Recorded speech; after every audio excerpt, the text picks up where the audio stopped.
When creating richly developed characters in a game like Primal, the voice is just as important as the animation. When it came to casting the actors for the voiceovers, we wanted to use actors that were really going to get into the parts and really have fun with the characters. They're the kind of people that are really going to bring that character to life.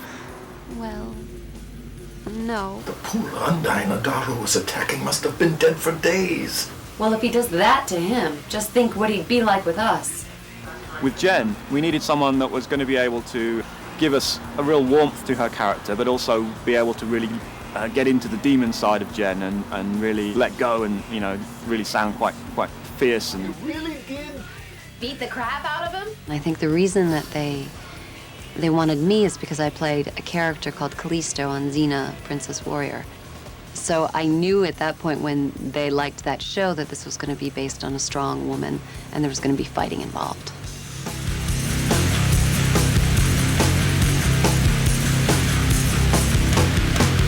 Scree was really the toughest character because we wanted a voice which didn't sound like Scree looked, if you see what I mean. So it wasn't like a little guy's voice, or it wasn't a silly voice. It was a voice that had kind of nobility and kind of depth to it. And the only voice we could really think of was inspired by a character in Babylon 5 called Jakar. And this character was played by an actor called Andreas Katsoulas. But I doubt we've seen the last of King Adaro.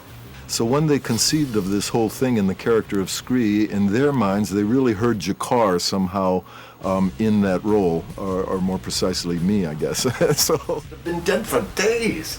It's the Undyne. Although both of the actors had done TV and film, this was their first video game experience. It's different working on a video game than a film because you don't have to worry about the way you look. It's not my body, it's not my likeness. It's just my voice, and it's my interpretation of the character. Then I get to act with Andres, and that makes it brilliant. And so you are acting, you're not just speaking or reading lines. I wouldn't want to do it without my fellow actor also working with me. I don't think I'd be able to do it as well without this ongoing relationship with Hudson, who's right there, and we really get into it together. So it's like doing a little mini play that no one will ever see. Fight with great distinction. Uh-huh.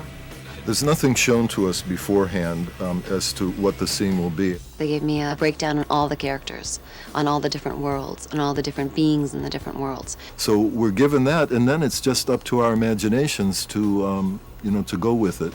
And then everything that they draw and animate around that, we see later.